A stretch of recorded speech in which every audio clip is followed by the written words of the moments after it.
ನಮಸ್ತೆ ಎಲ್ಲರಿಗೂನು. ನಾನು ಈ ಶಾರ್ಟ್ಸ್‌ನಲ್ಲಿ ತೋರಿಸ್ತಾ ಇರೋದು, ನಾವು ಮಾಡಿರುವಂಥ ಮಲ್ಟಿಗ್ರೇನ್ ರಾಗಿ ಮಿಲೆಟ್ ಮಾಲ್ಟ್ ಪೌಡರನ್ನ ಹೇಗೆ ಉಪಯೋಗಿಸ್ಕೊಳ್ಳೋದು ಅಂತ. ಇದರಲ್ಲಿ 40 ಹೆಲ್ದಿ ಇಂಗ್ರೀಡಿಯೆಂಟ್ಸ್‌ನ ಆಡ್ ಮಾಡಿರೋದ್ರಿಂದ ಆರೋಗ್ಯಕ್ಕೆ ತುಂಬಾನೇ ಉಪಯೋಗ ಇದೆ. ಸ್ಕಿನ್ ಆಗಿರ್ಬೋದು, ಹೇರ್ ಆಗಿರ್ಬೋದು, ಮಲ್ಟಿಪಲ್ ಲೈಕ್ ಬಿ-ಪಿ ಇಶ್ಯೂಸ್ ಇರ್ಬೋದು, ಶುಗರ್ ಇಶ್ಯೂಸ್ ಇರ್ಬೋದು, ಕಾಲು ನೋವು ಬರ್ತಾ ಇರ್ಬೋದು, ಅಥವಾ ಈ ಬೋನ್ಸ್ ಸ್ಟ್ರಾಂಗ್ ಆಗೋಕ್ಕಿರ್ಬೋದು, ಪ್ರತಿಯೊಂದಕ್ಕೂ ಇದು ಹೆಲ್ಪ್ ಮಾಡುತ್ತೆ. ಪ್ರೆಗ್ನೆನ್ಸಿಗಂತೂ ತುಂಬ ಹೆಲ್ಪ್ ಮಾಡುತ್ತೆ. ಮತ್ತು ಮಕ್ಕಳಿಗಂತೂ ತುಂಬ ಎನರ್ಜಿ ಕೊಡುತ್ತೆ age ಆಗಿರೋರ್ಗು.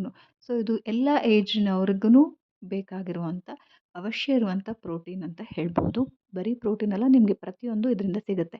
Vitamin, minerals, everything. So ಇದಕ್ಕೆ 1 ಗ್ಲಾಸ್ ಹಾಲಿಗೆ 2 ಸ್ಪೂನಷ್ಟು ಪೌಡರ್‌ನ ಸ್ವಲ್ಪ ನೀರಿನಲ್ಲಿ ಮಿಕ್ಸ್ ಮಾಡಿಕೊಂಡು ಲಂಪ್ಸ್ ಇಲ್ಲದೆ ಇರೋ ಥರ ಈ ರೀತಿ ಹಾಕ್ಕೊಂಡು 1 ಸ್ಪೂನಷ್ಟು ಬೆಲ್ಲನ ಹಾಕ್ಕೊಂಡಿದ್ದೀನಿ. ನಿಮ್ಮ ಟೇಸ್ಟ್‌ಗೆ ತಕ್ಕಂತೆ ಬೆಲ್ಲನ ಜಾಸ್ತಿ ಅಥವಾ ಕಡಿಮೆ ಮಾಡ್ಕೊಳ್ಬೋದು. ಈ ರೀತಿ ಮಿಕ್ಸ್ ಮಾಡಿದ ಮೇಲೆ ಗಂಟಿಲ್ಲದೆ ಇರೋದಿಲ್ಲ. ಸೊ ಆವಾಗ ಸ್ಟವ್ ಮೇಲಿಟ್ಟು ನೀವು ಈ ರೀತಿ ತಿರ್ಗಿಸ್ಕೊಂಡ್ರೆ ಫ್ಯೂ ಸೆಕೆಂಡ್ಸ್‌ಗೆನೆ ಈ ರೀತಿ ಒಂದು ಕುದಿಯೋದಕ್ಕೆ ಸ್ಟಾರ್ಟ್ ಆಗುತ್ತೆ. ಆಗ ಆಫ್ ಮಾಡಿಕೊಂಡ್ರೆ ನಿಮಗೆ ಮಾಲ್ಟ್ ಕುಡಿಯೋದಕ್ಕೆ ರೆಡಿ ಇರುತ್ತೆ. ಸೊ ಆರ್ಡರ್ಸ್‌ಗಾಗಿ ಕಾಂಟ್ಯಾಕ್ಟ್ ನಂಬರ್ ಶೇರ್ ಮಾಡಿದ್ದೀನಿ. ಪ್ಲೀಸ್ ಕಾಂಟ್ಯಾಕ್ಟ್ ಮಾಡಿ.